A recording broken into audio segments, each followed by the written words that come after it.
네, 안녕하세요. 임정우입니다. 이번 영상은 제가 리딩을 하고 있는 서울바이오시스와 레몬 이 두 종목을 묶어서 같이 볼 건데요.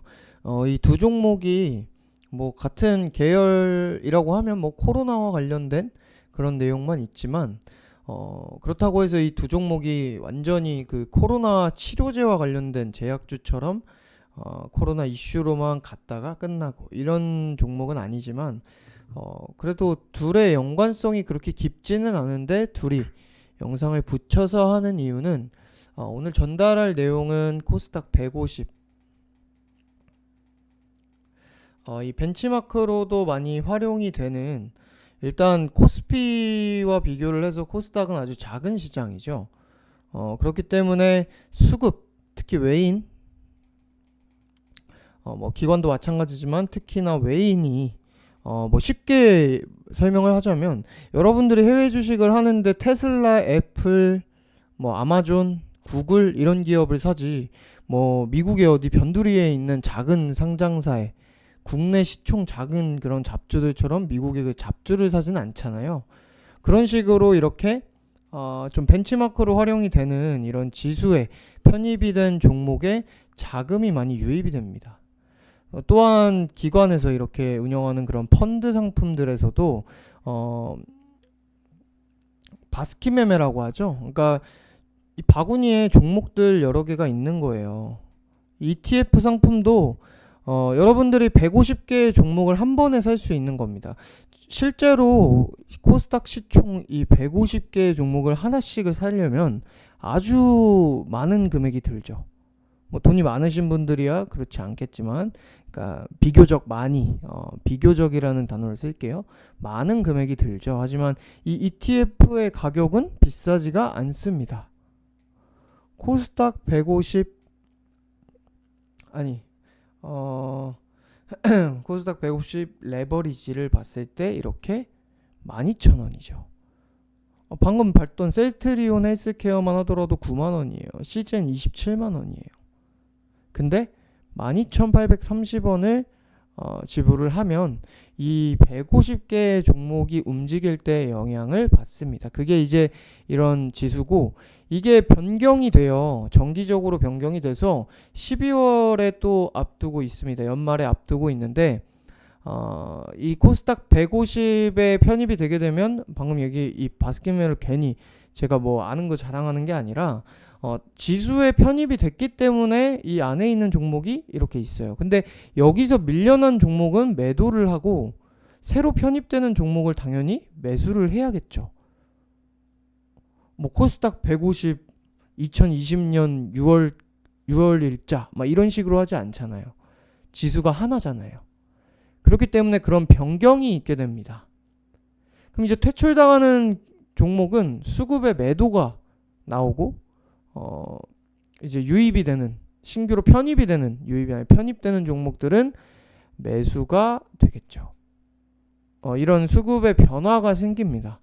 근데 여기에 지금 150 종목에 편입에 대한 그 전망이 나오고 있는 게 서울바이오시스와 서바와 레몬입니다. 이거를 어떻게 제가 알 수 있고 얘기를 하느냐, 기사를 우리가 같이 보긴 할 건데 일단 이건 알아야 돼요. 그러니까 이 편입을 할 때 그럼 어떤 기준으로 하느냐도 알아야 될 거 아니에요. 150에 시가총액 상위는 당연히 돼야지. 그냥 아무 기업이나 제가 막 기사 보니까 엄청나게 대박 재료를 가지고 있네? 전망이 엄청난데? 라고 해서 편입시키는 게 아니라 시가총액이 당연히 상위에 있어야 하는 거고, 거래대금도 있어야 됩니다. 거래대금. 이러한 몇 가지 요소들을 충족을 하게 되면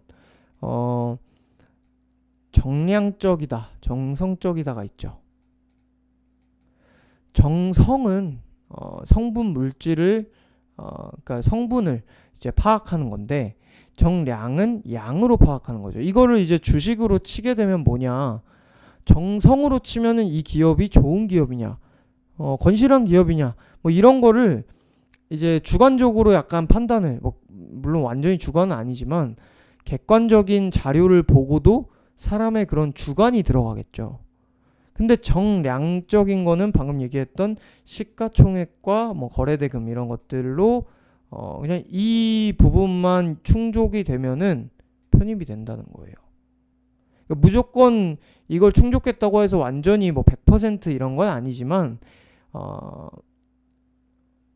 이게 아예 막 예측 밖의 종목들이 갑자기 막 대거로 편입되는 경우가 없고 이런 식으로 정량적인 부분으로 편입을 시키기 때문에 이런 특히 증권사에서 그런 요소들로 예상을 했을 때 그게 이제 많이 벗어나지 않는 거죠.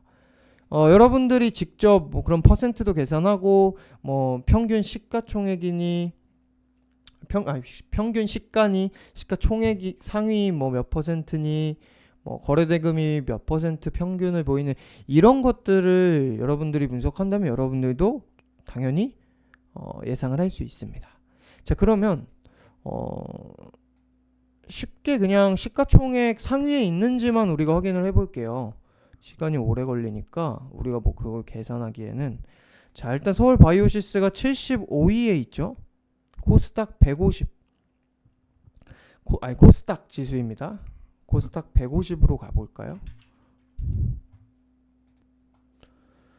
자, 이렇게 돋보기를 누르시고 아래로 쭉 여기 있네요. 코스닥 150이 여기 있죠. 이거를 보시게 되면은 여기서 순위를 조금 볼게요. 아니죠. 우리가 지금 착각할 뻔했네. 아직 편입이 안 됐는데 코스닥 150을 보면은 서바와 레몬은 당연히 없겠죠. 그냥 여기서 보면 되는 게 맞습니다. 잠깐 제가 혼동을 했습니다. 자, 75위에 서울 바이오시스가 코스닥 상위에 올라와 있고, 어차피 코스닥 150도 코스닥에 있기 때문에 뭐 이게 코스닥이 더 큰 지수다 보니까 당연히 여기서 보시면 되고, 75위에 서울 바이오시스가 있고, 이제 레몬이 몇 위에 있나 볼까요? 쭉 내려가다 보면은 여기 있네요. 126이네요. 126위. 약간 레몬이 간당간당하죠. 여기서 지금 많이 빠져있긴 한데 가격 유지해주고 상승이 되게 된다면 지금 이미 예상은 조금 뭐 나오고 있고 하니까 이로 인해서 조금 수급의 매수도 있고 하게 된다면 뭐 충분히 기대를 해볼 수 있습니다. 뭐 그에 맞게 뭐 계속 이렇게 매도를 하는 종목도 아니고 이 근 한 달로 봤을 때는 이렇게 외인과 기관은 순매수를 하는 걸로 잠정치가 나와 있는 거를 확인하실 수가 있고요. 뭐 이 내용으로는 뭐 코스닥 150에 편입이 된다고 해서 무조건 기업이 막 짱짱하게 급등을 하고 뭐 이런 건 아닙니다. 단기적으로 편입된다고 해서 수급도 몰리고 뭐 이 이슈로 조금 단기 자금도 몰리고 하면서 상승이 나올 수는 있지만 조금 장기적인 부분이에요. 아까 얘기했던 것처럼 뭐 바스켓매로 설명도 하고 했지만 기본적으로 수급이 조금 활발하게, 외인기관의 수급이 기존보다 더 활발하게 유입이 된다라고 보시면 되는 좋은 호재로 보시면 되겠고, 개별적으로 말씀드리면 뭐 레몬이나 서울 바이오시스나 뭐 당장에 뭐 일정을 두고 우리가 볼만한 호재가 있고 그런 건 아니죠. 하지만 뭐 오늘 같은 경우 서울 바이오시스에서 마이크로 LED와 관련한 기사가 이렇게 나오면서 급등을 했죠. 자, 다시 서울 바이오시스로, 자, 이렇게 서울 바이오시스로 가게 되면 오늘 이렇게 급등을 했다가 13%까지 도달을 하고 3%로 10%라는 아주 긴 꼬리를 달고 음봉 마감, 그러니까 시가도 이탈을 하면서 마감을 했는데 그닥 신경을 쓸 거는 없다고 했습니다. 일단 두 종목 모두 실적 부분에서 당연히 전혀 문제가 없고 오히려 성장성까지 기대를 할 만한 기업이죠. 자, 일단 서울 바이오시스도 이렇게 무난한 좋은 실적을 보이고 있는데 상장 이후에 이제 19년도에 이렇게 영업이익과 순이익이 나왔는데 이번 반기에도 아직 뭐 최다 실적에 대한 그 기대감이 있을 만한 실적은 아니죠. 왜냐면 1분기에서 조금 부진했기 때문에. 하지만 전에 실적 대비해서 못 나오고 있지가 않아요. 그쵸? 19년도에 물론 1분기 빠져서 이렇게 뭐 106억, 103억 이렇게 나와 있고 하지만 영업이익이 상장 이래로 이제 이대로 3, 4분기가 꾸준히만 나온다고 하더라도 이제 1분기가 제외한 조금 4분의 3토막짜리 19년도 실적이지만 그래도 그 상장 이래라는 말을 붙여서 최다 실적이 나올 수 있어요. 뭐 그런 식으로 성장성이 조금 보이는 기업이고, 이걸 다시 빼기 전에 레몬도 봐야겠죠. 레몬은 분기를 보시게 되면 2분기에 아주 큰 실적 상승이 있었습니다. 근데 이렇게 뛴 단기적으로 폭발적으로 100배 이상 거의 뭐 110배가 뛴 이런 큰 실적 상승은 이런 식으로 계속 이런 110배가 상승하면서 갈 수는 없죠. 그렇기 때문에 이런 실적이 한번 나오고 나면은 다시 한번 소폭 하락을 해서 이제 유지 정도만 되는 실적이 나오기도 합니다. 그래서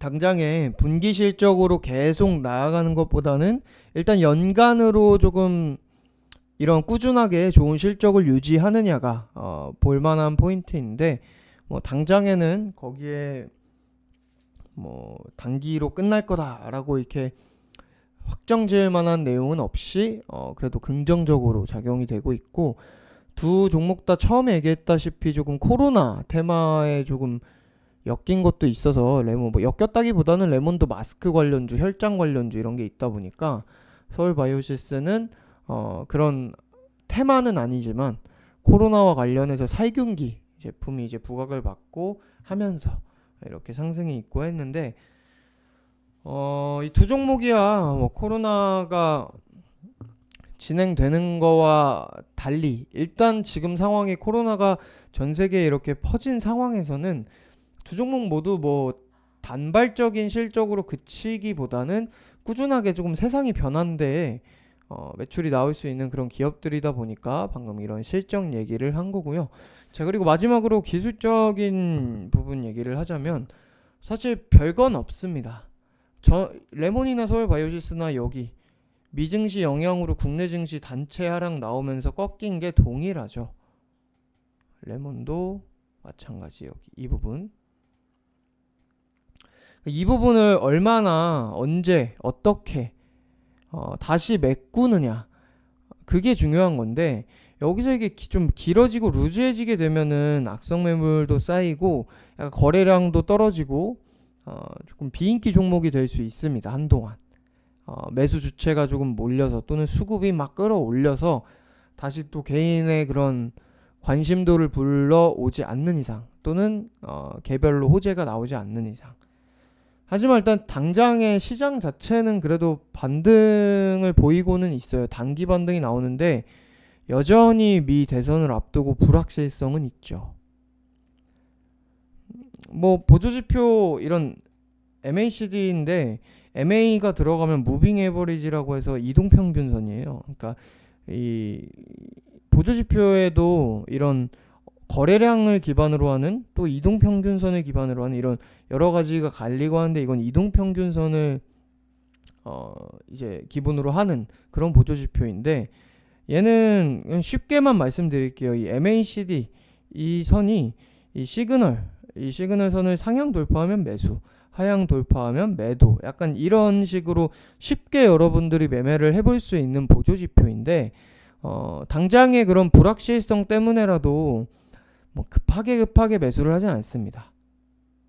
뭐 일단 보조지표라는 게 전날 갑자기 시그널이 나와서 다음날 급등하고 이런 건 아니에요. 항상 좀 후행적인 게 있어요. 그래서 참고를 하시는 건데, 일단 보조지표로 봐도 아직, 근데 여기서 이제 상방이 이어지면은 시그널을 돌파를 하죠. 이게 보조지표 상으로 매수 사인이 되긴 하는데, 이게 또 후행적인 게 있다 보니까 뭐 지금 당장에도 이 타이밍이 될 수는 있습니다. 하지만 지금은 미 대선이라는 그런 기간적인 큰 이벤트를 앞두고 불확실성이 있어서, 또한 시장이 미증시나 국내나 그 글로벌로 다 3월에 저점 찍고 이 전고점도 다 돌파하면서 큰 상승을 한 상태에서 여기서 이제 조금 흔들리고 있다 보니까 되게 변동성이 심하죠. 그렇기 때문에 급한 매매를 뭐 굳이 할 필요는 없는 거고, 상황을 조금 지켜보면서 이 정도면은 또 단기 반등이 나올 때다, 단기 저점이 잡혔다, 또는 개별로 뭐 호재가 나왔다든지, 아니면 재료 없는데 꾸준히 얘가 수급이 받쳐준다든지, 뭐 이런 식의 여러 가지 요소가 있을 때 우리가 다음 매수를 진행하면서 좋은 마무리를 지을 예정입니다. 자, 여기까지 해서 레몬과 서울 바이오시스 중간 점검을 마무리하도록 하겠습니다. 감사합니다.